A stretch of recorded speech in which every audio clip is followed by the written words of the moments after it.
19h ici à la voix de la Lama et c'est l'heure de l'actualité sur votre radio. Voici le sommet du journal. Une séance de consultation avec les élus, les agents des collectivités locales et membres des organisations des sociétés civiles s'est tenue ce mardi 7 juillet 2026 à la mairie d'Alada. La séance est organisée dans le cadre du processus d'élaboration du premier plan d'action national du partenariat pour un gouvernement ouvert au Bénin. Les membres du Conseil économique et social du département de l'Atlantique sont officiellement installés dans leurs fonctions ce mardi 7 juillet 2026. La cérémonie s'est tenue à la préfecture d'Alada. Et puis au plan national, sachez que la ministre de la Communication et des Médias, Aurélie Adam Soulé Zoumarou, a eu le lundi 6 juillet 2026 un échange avec les responsables de la Fédération des radios communautaires assimilées du Bénin FERCAB. C'est dans le cadre de la vision du chef de l'État visant à bâtir un écosystème médiatique qui valorise l'image du Bénin. Les informations sportives, la page sport, l'invité seront également au rendez-vous de ce journal. Cyril Podji, partie technique présentation, Bernice Koukoudui. Il s'est tenu ce lundi 6 juillet 2026 une séance de sensibilisation sur le démarrage du lotissement de Sékou. La séance s'est déroulée dans l'enceinte du dit arrondissement. Elle a connu la présence des conseillers de l'arrondissement de Sékou, de l'équipe des techniciens en charge du lotissement, des sages notables et de la population de Sékou. La séance a démarré par le mot de bienvenue du chef de l'arrondissement qui, dans ces mots, a remercié la population pour sa forte mobilisation. S'en est suivi après les explications des techniciens qui ont présenté le projet de lotissement afin de mieux sensibiliser et échanger avec la population. Il faut préciser qu'au cours de cette rencontre, les populations ont posé des questions sur la transparence, les délais, le respect des anciens occupants et les infrastructures prévues après le lotissement. On écoute ici le premier adjoint au maire, Bernard Tchando. La population a évoqué beaucoup d'inquiétudes qui sont quand même des inquiétudes légitimes parce que le lotissement concerne les terres. Et ce qui préoccupe beaucoup plus le Béninois aujourd'hui, c'est sa terre. Donc, ils ont posé assez de questions par rapport au coefficient de réduction, par rapport à la sincérité de l'action et à l'intégrité de ceux qui vont rester devant et conduire les opérations. Donc, ils ont posé beaucoup d'inquiétudes qui sont quand même des inquiétudes légitimes auxquelles nous avons trouvé des solutions. Et par fin, ils ont compris et ils ont accepté le démarrage de l'opération. Je veux rassurer totalement la population de Sékou, que ce soit les grands propriétaires terriens, les moyens propriétaires terriens, les petits propriétaires terriens, qu'ils peuvent compter sur nous. Les élus actuels sont quand même très engagés pour le développement de l'arrondissement de Sékou. Et ils sont également très engagés pour la transparence dans la gestion de la chose publique. Ils sont très engagés que les choses se fassent dans le temps imparti. Donc, les gens peuvent compter sur moi. Moi, je me suis engagé totalement à ce que le lotissement de Sékou puisse aboutir et aboutir à un bon port.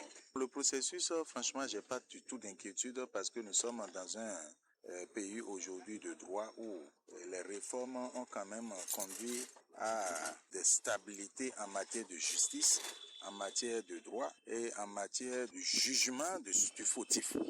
Donc moi, j'ai pas du tout d'inquiétude par rapport à ce processus qui va aboutir à la possibilité désormais d'installation des infrastructures socio-communautaires dans l'arrondissement de Sékou. Et j'ai confiance en la population de Sékou et en l'intellect de Sékou que ça va donner quelque chose de bien.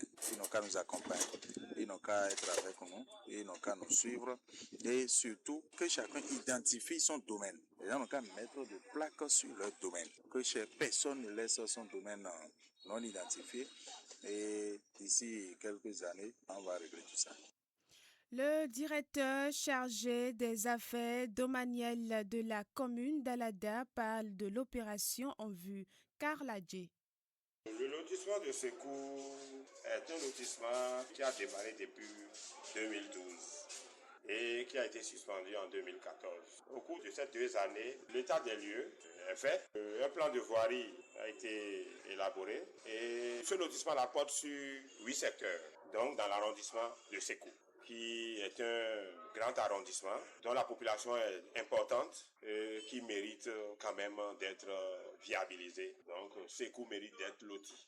Actuellement, étant donné que les travaux ont été suspendus depuis 12 ans et que aujourd'hui nous voulons relancer les opérations de lotissement de Sékou, après l'autorisation des autorités au niveau national, donc du ministre du cadre de vie, nous allons d'abord faire un ratissage. Cela veut dire quoi? Étant donné que le plan d'état des lieux donc, est un plan caduc qui a été élaboré depuis 2012 donc jusqu'en 2014 et qui n'a pas évolué, qui a été suspendu. Donc, il s'avère nécessaire de reprendre ce plan-là et de l'actualiser. C'est ce qu'on appelle le ratissage. Donc, les différents cabinets de géomètres doivent descendre à nouveau sur le terrain, relever les équipements, les parcelles, tout ce qu'il y a de nouveau, tout ce qui a été fait depuis 2014 jusqu'en 2026 et intégrer donc ces différents éléments-là dans l'ancien plan d'état des lieux pour pouvoir l'actualiser. Après cette phase, le cabinet de géomètres actualise ces plans et les transmet à la mairie. Donc cette dernière, à son tour, transmet ce plan-là à l'urbaniste pour revoir aussi son plan de voirie. Étant donné que les données ont changé en temps, l'état des lieux a évolué. Donc forcément, le plan de voirie doit prendre aussi un coup.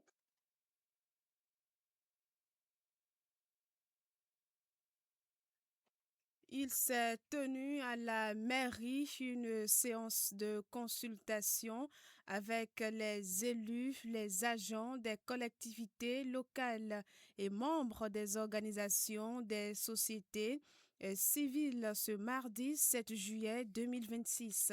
La séance est organisée dans le cadre du processus d'élaboration du premier plan d'action national du partenariat pour un gouvernement ouvert au Bénin.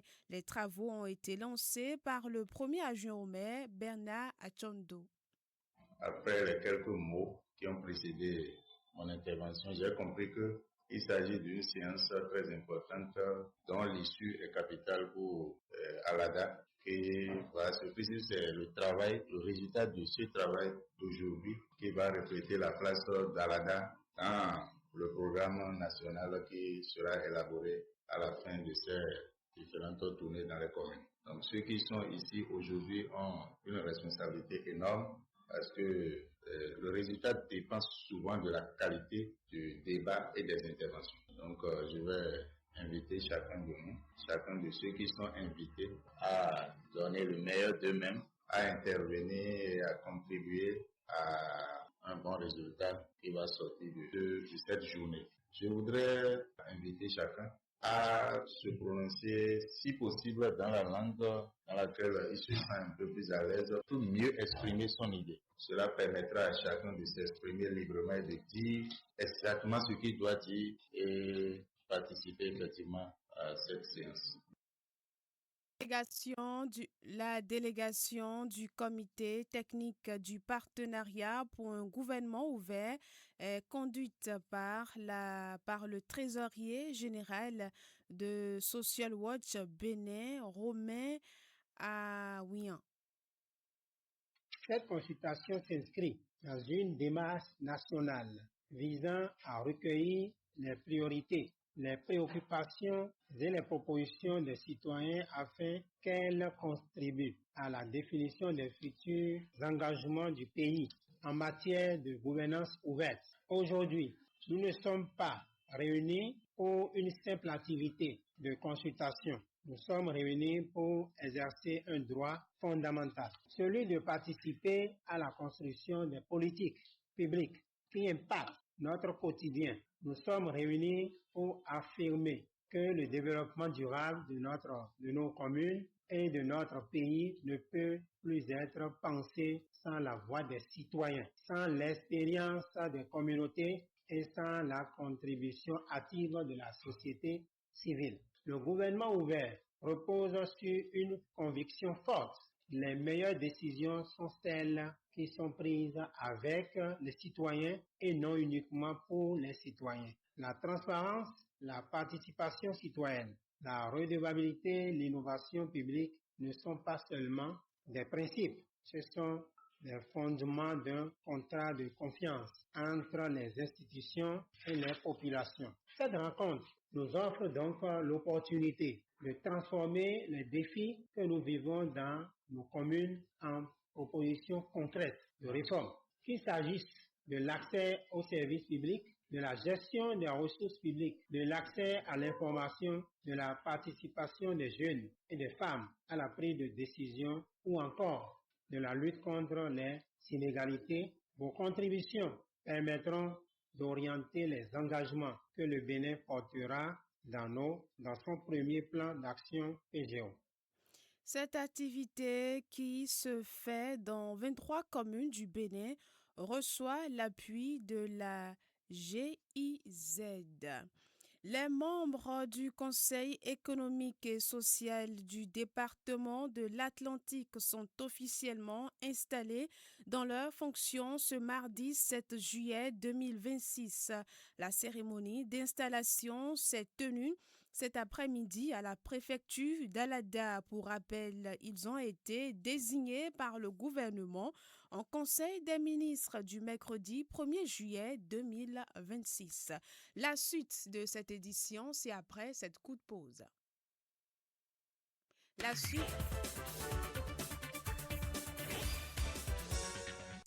La ministre de la Communication et des Médias, Aurélie Adam Souley Zoumarou, a eu le lundi 6 juillet 2026 un échange avec les responsables de la Fédération des radios communautaires et assimilées du Bénin, FERCAB. C'est dans le cadre de la vision du chef de l'État visant à bâtir un écosystème médiatique qui valorise l'image du Bénin. Au cours de la rencontre, le président de la FERCAB, Dr. Inoussa Guiné-Asso, a présenté la fédération, son organisation, son rôle dans le paysage médiatique national ainsi que les principales difficultés auxquelles les radios communautaires sont confrontées. La ministre, quant à elle, a réaffirmé son engagement à accompagner la FERCAB en recherchant des solutions et en mettant des plaidoyers auprès des structures publiques concernées afin d'améliorer les conditions de fonctionnement des radios communautaires. Cotonou et Nouakchott s'engagent à travailler pour une collaboration bilatérale plus étroite.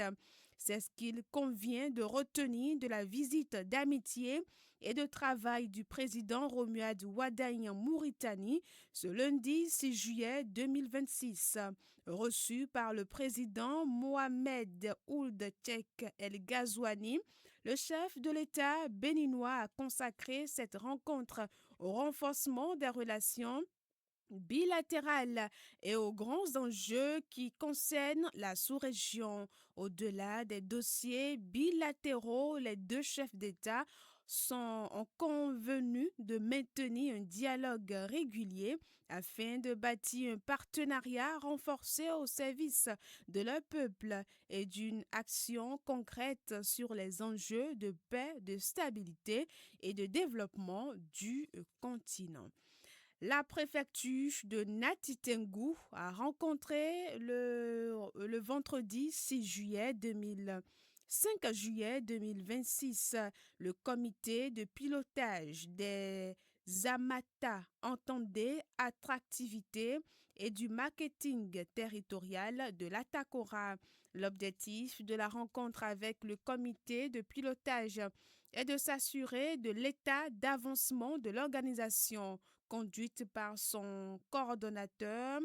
La délégation a dressé un point détaillé des préparatifs mettant en lumière les avancées déjà enregistrées, les défis à relever et les perspectives qui s'ouvrent pour faire des Amata un rendez-vous de référence en matière d'attractivité territoriale. Au nom du préfet, le secrétaire général du département a salué une initiative qui épouse pleinement la vision du gouvernement béninois de faire des territoires de véritables pôles de création de richesses grâce à la valorisation de leur potentialité économique, culturelle, touristique et humaine. Il a en outre insisté sur la nécessité pour les maires, les élus communaux et les cadres techniques des collectivités territoriales de s'approprier les outils du marketing territorial. Il a ensuite assuré que la préfecture jouera pleinement sa partition pour favoriser une forte mobilisation des communes, des services déconcentrés de l'État et des principaux acteurs du développement autour des Amata. On retrouve à présent les informations africaines. La main info, les informations africaines. Nous démarrons ce soir par la Côte d'Ivoire. Sachez que Moïse Lida Kouassi, ancien ministre de la Défense de Laurent Gbagbo, a recouvré la liberté sous conditions judiciaires après plus de 10 mois de détention. Il a bien sûr retrouvé la liberté sous contrôle judiciaire après plus de 10 mois de détention. Il avait été arrêté en août 2025 pour son implication présumée dans des actes de vandalisme. Survenu dans la nuit du 1er août 2025 à Yopougon, où les autobus de la Sotra avait été incendié. Un véhicule de police a été aussi saccagé par un groupe de jeunes. Par ailleurs, plusieurs individus, dont certains se réclamant du Parti des peuples africains, PPACI, avaient été interpellés après ce vandalisme qui est survenu moins de 2 mois avant l'élection présidentielle ivoirienne d'octobre 2025. Il faut rappeler que Ibrahim Ziggy, un jeune cyberactiviste proche du parti de Laurent Gbagbo, a lui aussi été remis en liberté provisoire hier lundi 6 juillet 2026 après plus de 10 mois d'emprisonnement. Burkina Faso à présent, la France a officiellement rappelé l'ensemble de son personnel diplomatique en poste au Burkina Faso. Plus aucun représentant français ne réside désormais dans la capitale burkinabé, tandis que les diplomates burkinabés présents en France avaient jusqu'à ce lundi 6 juillet pour quitter le territoire français. Ce retrait coordonné des personnels diplomatiques des deux côtés ne fait que formaliser la décision unilatérale prise le 26 juin dernier par les autorités de la transition au Burkina Faso. Le capitaine Ibrahim Traoré avait dénoncé l'activisme incessant de la France contre les intérêts burkinabés. On fait place à présent aux informations sportives. La main info, des sports. À présent, les informations sportives, et c'est la Coupe du Monde qui fait la une des actualités sportives. Hier, plusieurs matchs se sont déroulés et les détails, c'est avec vous, Thomas Ondjo. La Coupe du Monde se poursuit. Hier, on a assisté au match Portugal-Espagne. L'Espagne a disposé du Portugal par 1-0. But de Mikel Merino à la 91e minute. L'Espagne est donc qualifiée pour les quarts de finale.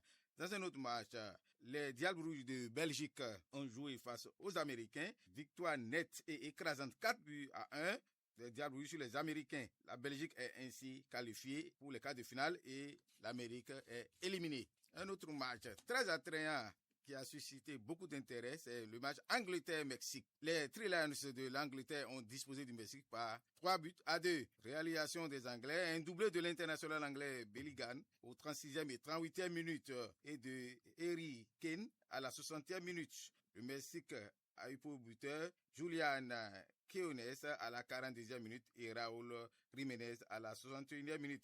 Le Mexique est éliminé de la Coupe du Monde et l'Angleterre qualifiée. Alors nous allons aborder pour la dernière phase de cette Paris Sport un tournoi de proximité de football dans le Koufo, dans l'arrondissement d'Adoukanji, commune de Lalo.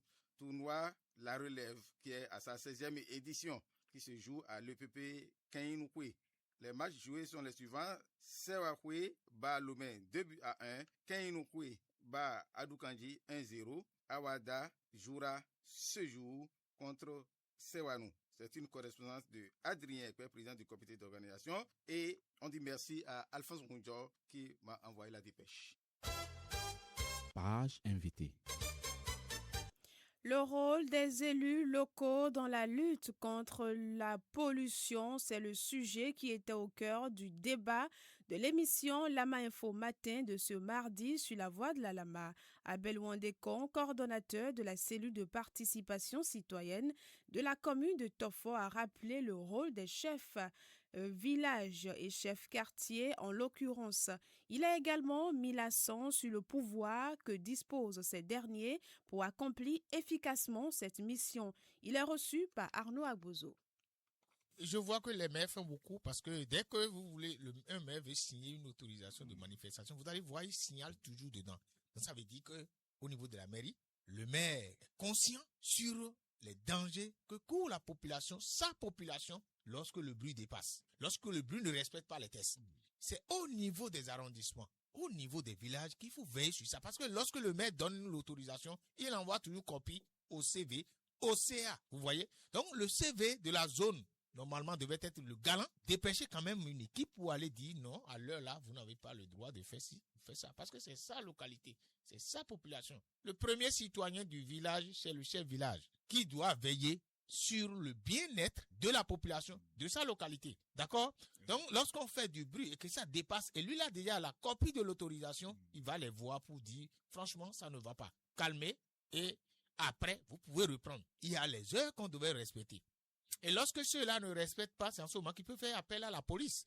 Parce que la police, dès que les commissaires viennent dans les agglomérations, c'est-à-dire surtout les arrondissements, ils font toujours l'effort de rencontrer tous les chefs villages de leur ressort, territorial. Donc, dans ces conditions, ces agents-là les respectent beaucoup parce que moi, je fréquente beaucoup les commissariats et je vois que la place qui leur est réservée auprès du commissaire, c'est important. Donc, c'est important. Donc, normalement, c'est eux de faire le travail avec parce que le maire a autorisé. Si le maire n'a pas autorisé, c'est en ce moment que lui dénonce cette pratique illégale. Et là, dans ces conditions, les forces de l'ordre peuvent intervenir. Les forces de l'ordre font leur travail. Très bien. Les maires font aussi le travail, oui. Mais on constate que, ça reste encore. Ça reste.